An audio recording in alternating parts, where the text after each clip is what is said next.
You're watching The Context. It is time for AI Decoded.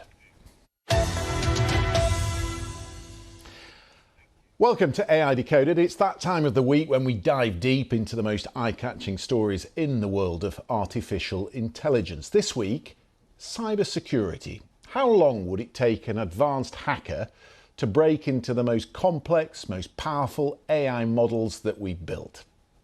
30 minutes, as it happens. This week, the FT carried an exclusive interview with the mysterious faceless hacker known as Pliny the Prompter. He is stress testing or jailbreaking the large language models that Microsoft, ChatGPT and Google have been building. An ethical online warrior who is part of the international effort to draw attention to the shortcomings of the biggest tech companies, who he argues are putting profit before safety. And if you think that is a risk somewhere in the future, think again. Just 2 weeks ago, the Russian cyber criminals killing used sophisticated AI tools to find their way into the NHS computers. Tens of thousands of patients here in the UK had names, dates of birth and private information published on the dark web when the testing firm Synovis refused to pay the ransom. The hackers encrypted vital information which made the IT systems at 2 NHS hospitals useless.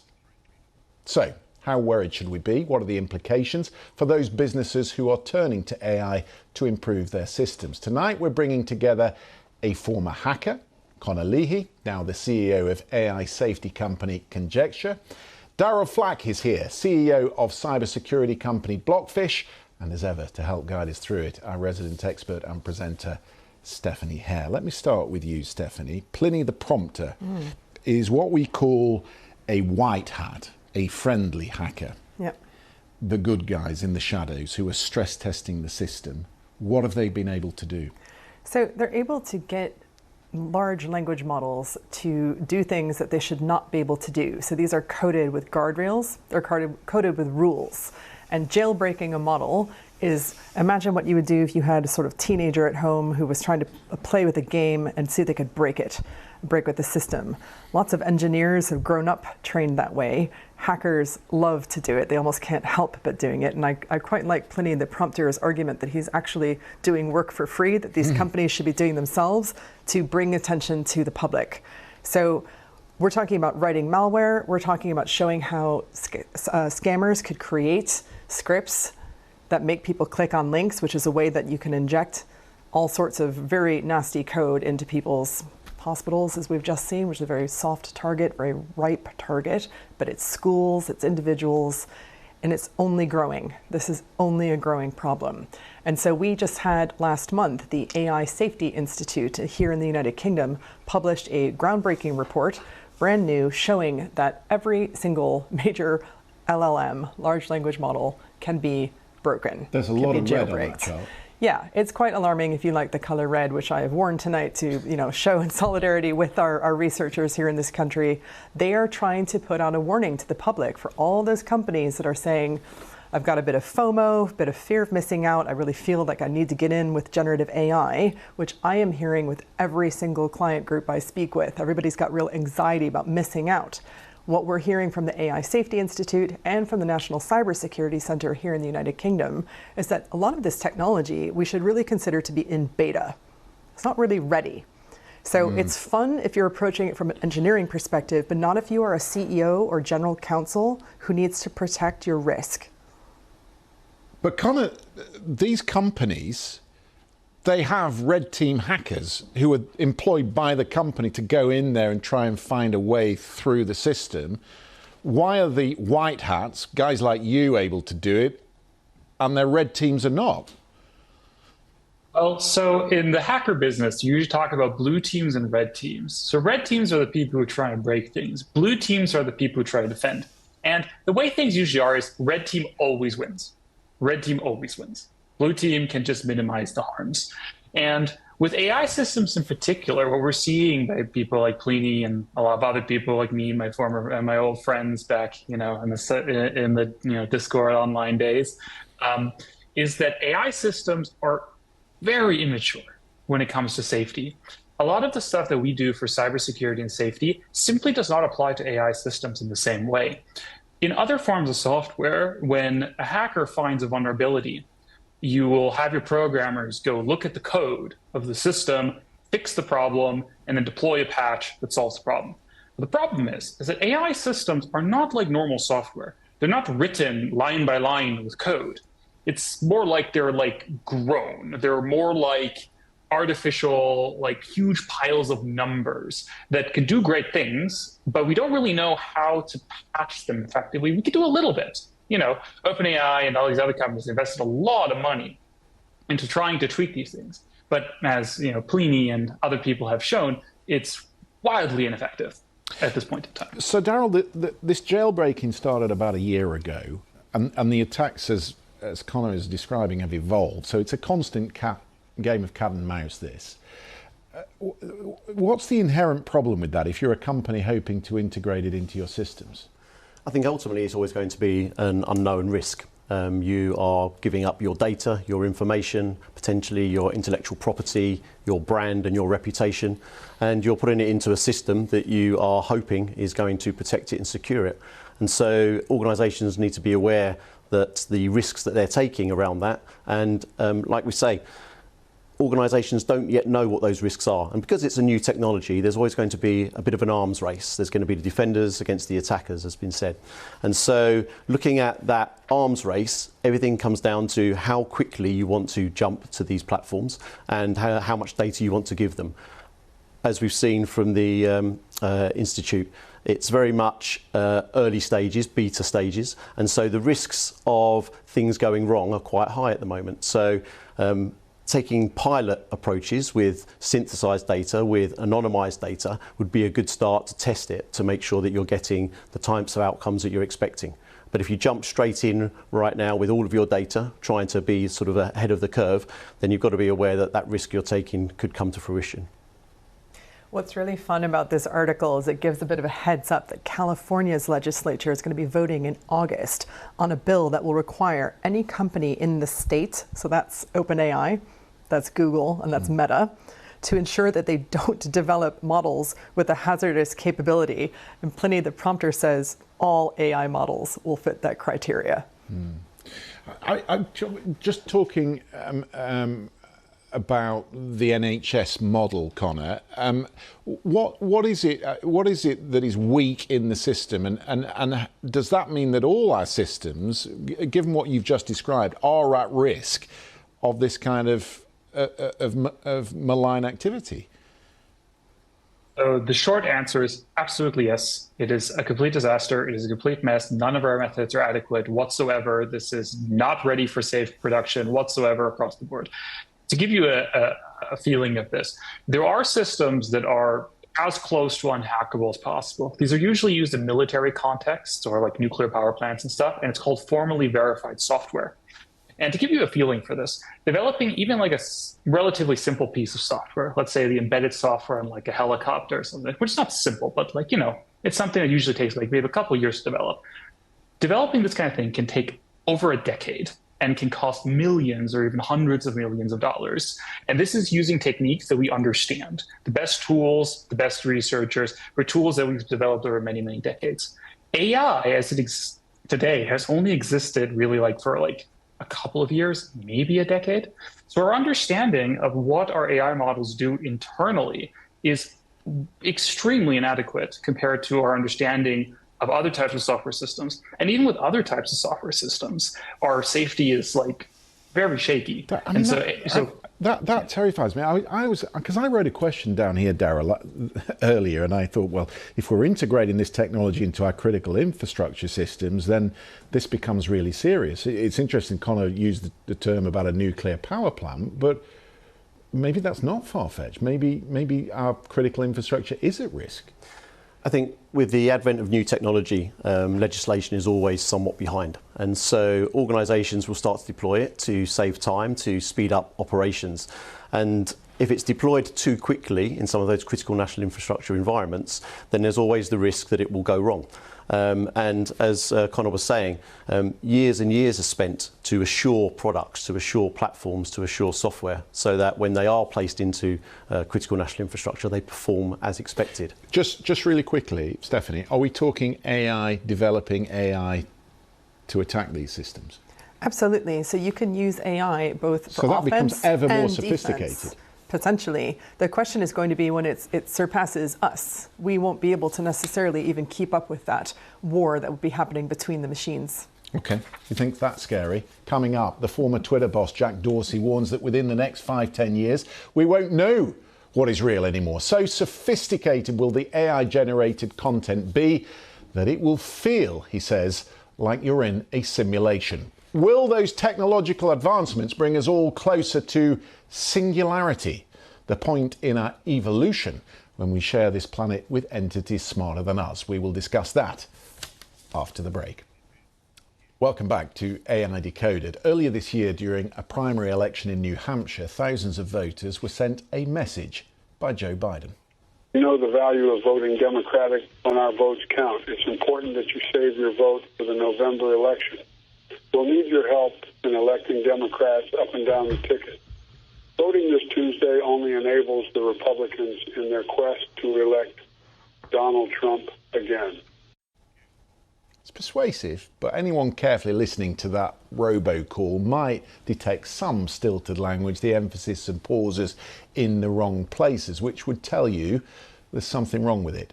In fact, it had been created by a political consultant who'd used generative AI to influence the vote. It shows what is possible, and it raises some really big issues. This week, the former Twitter CEO and co-founder, Jack Dorsey, warned that in 5 to 10 years from now, it will be impossible to differentiate what is real from what is fake.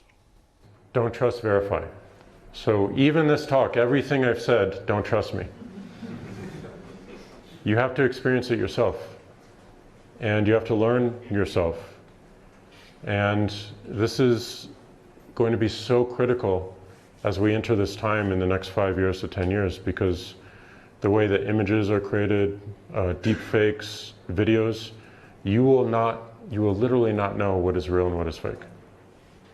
It'll be almost impossible to tell. It will feel like you're in a simulation, because everything will look manufactured, everything will look produced. And it's very important that you shift your mindset, or you attempt to shift your mindset, to verifying the things that you feel you need through your experience, through your intuition. Because all these devices in your bags, in your pockets, they're offloading from that image of the neuron I sent you.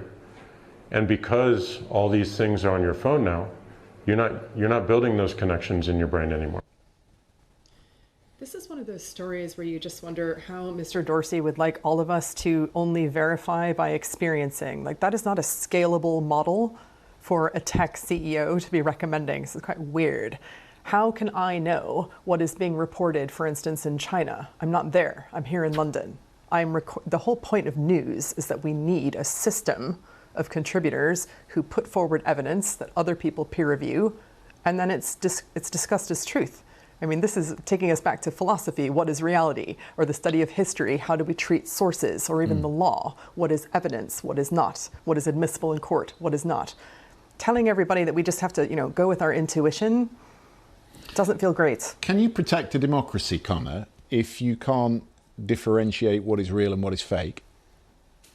I mean, yeah, definitely not easily, that's for sure. A lot of what makes a society possible is that we can agree on something being true or not. If we can't fundamentally agree on what is true or not, then, and especially if the things that we believe are true or not is maybe selected by people or things that do not have our best interests at heart, whether it's to sell us something or to make us angry or to make us do some political thing, then you can't form a state. You can't form a civilization in the limit. It's kind of interesting, Daryl, that he's putting the onus on us, because I would say if you can't differentiate, then that is an existential risk for them, for the social media companies. Why would you ever tune in if it's just bringing you fake news? Absolutely. I mean, to try and put the burden on the consumer or the user is moving the portion of blame to the wrong place.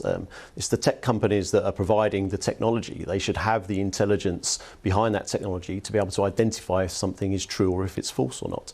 Ultimately, the user at the end is the last line of defense. If we're having to use our intuition, then the system has failed to get to that point. What about watermarking? I thought OpenAI were going to watermark everything that their systems produce. Watermarking is often trotted out as this sort of solution, but everybody agrees it's also not a silver bullet. So let's discuss that. Why? Everybody's going to have to come up with some sort of watermarking that they would all agree upon and use. This becomes really interesting for things like blockchain, ways that you would be able to do even like a chain of evidence. How do you verify? There's cybersecurity and cryptographic principles that we could use in this. The problem is it doesn't scale. It's really, really intensive. So, what are we going to do? Every time we check a post on social media, we're going to have to do some sort of decryption to see if it's real. Like, that's what doesn't work. And you're right. They constantly, these tech companies, put the onus on the users to protect their data and now to decide what's true or not based on feelings. Weird.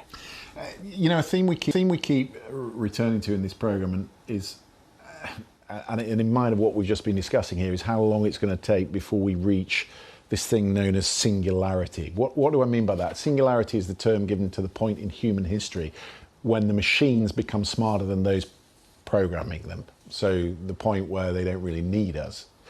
Is that really likely to happen, or is it just a concept created by those who are making money from the technology of the future? There's no better panel to discuss it with. So let's begin with you, Connor. Are you a believer in singularity, or are you a skeptic?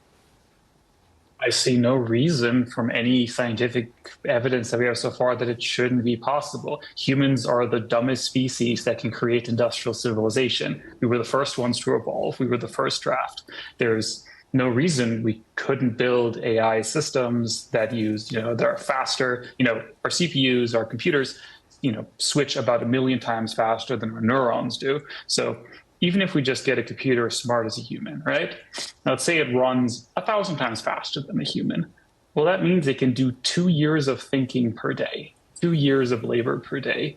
I mean, if that exists already, and we know that this is technically possible. But I mean, look, there are so many facets that we call intelligence, 2 of which computers have already mastered. One is memory, and the other is calculus, or how to calculate, right?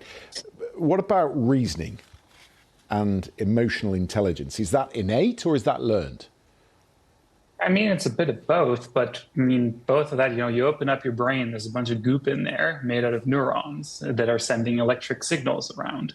Sure, it's a pretty complicated system. The brain is one of the most complicated things in the universe, but that doesn't mean it's not something we can do. We already now have systems like GPT-4 is much better than me at writing Shakespearean poetry. It's has read much more books than I have. It's really good at understanding social situations and analyzing emotions. It's not perfect, no, sure, but neither am I, neither are you. The concern, Daryl, is that the machines become smarter, develop feelings of superiority, and then decide that they don't want to be turned off. Right? That's the concern. At what point do they say, actually, I'm in charge? And I think that's why it's really important to set the guardrails now, to understand the principles of how we should be using AI and the use cases where it is valuable. And there will be places where it's incredibly valuable to have that speed of processing, that ability to scan lots of data and to find solutions to problems that we've struggled with for hundreds of years. But then equally, there's things that humans are very good at, and the empathy side of things, the looking after each other, and that closeness and intimacy. To be able to have that, maybe that we have to look at a different future where the workload side of the world is carried out by AI, and we have to look at other things to keep ourselves busy and to have a view to what our top level on Maslow's hierarchy of self-actuation should be. I was having a philosophical conversation with someone the other day about this. I'm sure lots of people at home do as well, about whether, machines can't feel touch or the emotion of love or hate. They can't react to a flower opening or a sunset. Or actually can they? Because that is all learned behaviour. Well, and there's even this question of, is intelligence also about embodiment? So we exist in a physical body that has, we sense things, but also I don't have to physically touch you to sense how you're feeling. I'm reading you. And can machines do that? Really, they can't physically exist in the world unless they're a robot, which it does. That has sensors and cameras, etc. It doesn't know what a feeling is, because feelings are biochemical productions in a human brain, or if you have pets, certain animals, perhaps all animals and even plants. We're still learning even about the natural world. So there's a lot of this discussion, what is thinking? What is intelligence? That isn't just about machines or even humans. It's about what it means to be alive. Do you always feel that we never have enough time to get to everything in this programme? It just sort of flies by, doesn't it, every week? I could talk for another 2 hours about this. Thanks to Connor. Thank you, Connor, for joining us again. It's always great to have you on the programme. Thank you, Daryl. Hope you'll come back. Thank you also to Stephanie. Just a bit of housekeeping before we go. We will be off air next week for the election, but AI Decoded will be back a week on Thursday from the Wimbledon Championship. Priya's going to be going to look at how they are using AI to improve the whole experience of tennis, and not just tennis. See, I didn't even mention VAR. Do join us for that.